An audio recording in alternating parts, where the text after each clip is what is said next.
Hey, hello there again, everybody. Well, we're really living in different times these days. It's kind of hard for us not to be able to go the places we want to go and do the things we want to do, and especially see the people we want to see. Let me say, first of all, that I really miss everybody. Karen and I both miss everybody so much, and we especially miss seeing our kids and our grandkids and being able to hug them, and we really miss the people from the church, everyone from the church, all of you that we normally see on Sundays and Wednesdays, and miss getting to be with you and having fellowship with you. Miss the people that we get to see down at the cafe and other places in town when we go do the things that we do. But that being said, it doesn't mean that we can't have fellowship with one another in spirit. I'm looking out across this auditorium. I'm here on a Saturday, and I'm kind of getting a picture of what it might be like if I was here on a Sunday, on this coming Sunday, actually, when you'll be hearing this video, and getting an idea what it'd be like to look out across and not see the people that I normally see here on Sundays. But we can have fellowship with one another wherever we are. Because God has promised us the gift of the Holy Spirit, and the Holy Spirit dwells in our hearts. We have Jesus in our heart, and God is with us always. And as we go about and do the things that we do, mostly at home right now, maybe every once in a while venturing out to get something from the store, or maybe going to get some gas or pick something up, mostly around the house as we sing and pray and do the things that we do, we can have fellowship in spirit because we all have Jesus in common.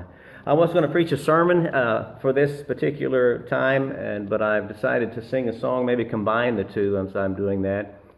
Jesus, when he was teaching his disciples, he told them lots of things that they didn't quite understand, and lots of things they did understand after he explained them to them a little bit further. But there were times when he would say, after he'd said a few things, he'd say, "Do you understand these things?" and all these things, and they'd say yes. And you and I both know lots of times that they did, and Jesus certainly knew that they didn't. But anyway, he told them that if he was lifted up, he would draw all men unto himself. And then as he was finally nailed to the cross and then buried in the tomb and lifted up from the grave, and he told his disciples to meet him at a certain place in Galilee where he would give them instructions on what to do after he left. He'd already told them that he was leaving, that he would send the Comforter, and they were wondering, what do we do now? And he said, believe in God, believe also in me. I go to prepare a place for you. And he said, it's better that I go away, that I can send the Comforter to be with you, and he'll guide you into all the truth. And so they met him there in Galilee, and he told them to go into all the world and preach the gospel, baptizing people in the name of the Father and of the Son and of the Holy Spirit, teaching them to observe all things that he commanded. And he said, lo, I'm with you always, even to the end of the age. And so still they're wondering. It said some they worshiped, but some were doubting, and that's in Acts chapter 28. That is Matthew chapter 28. In Acts chapter 1, though, he's telling them about this. He said, you wait here in Jerusalem, and you'll receive power from on high. And they said, hey, you mean you're going to restore the kingdom now? And he said, it's not for you to know the times and seasons of God's plan. You just wait in Jerusalem and do what I say. And so then he ascended into heaven after he'd given them his final words, and they were standing there looking into the sky, wondering, what do we do now? You know that's what they were wondering. And then some angels standing nearby said, why do you stand looking into the sky? This Jesus whom you've seen ascend into the heavens is coming back in the same way. And so they did. They went and did what Jesus said. They waited in Jerusalem, and they did receive power from on high, and they did preach the gospel, and the kingdom was established, and they began to understand so many more things than they'd ever understood before. And so now you and I get to be in that same kingdom, reaping those same benefits and blessings from Jesus being lifted up. So I'm going to sing a song about that this morning.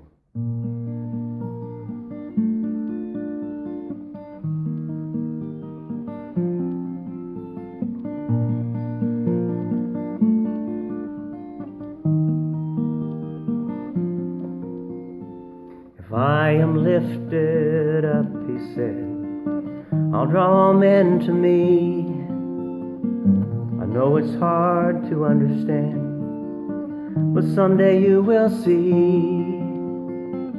Wait here in Jerusalem, the Spirit you'll receive, in power as my witnesses, that others might believe.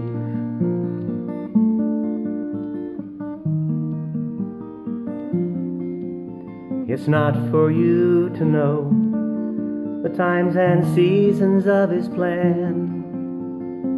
Let not your heart be troubled. If I go, I'll come again. and I will send the Comforter for when the times get tough. He'll guide you into all the truth when I am lifted up to the cross, then lifted from the grave, lifted into heaven, lifted up in praise. So lift your eyes unto the fields, I place them in your trust, and I'll be with you always when I am lifted up.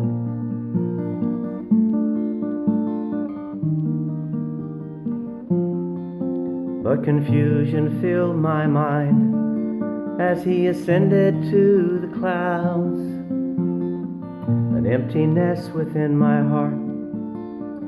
What would happen now?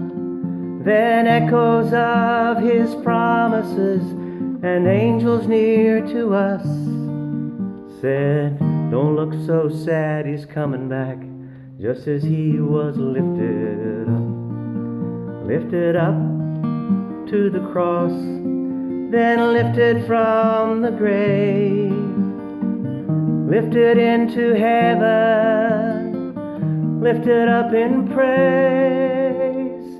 So lift your eyes unto the fields, I place them in your trust, and I'll be with you always when I am lifted up.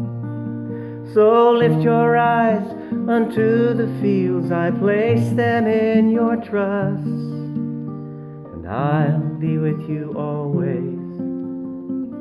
I'll be with you always. I'll be with you always when I am lifted up.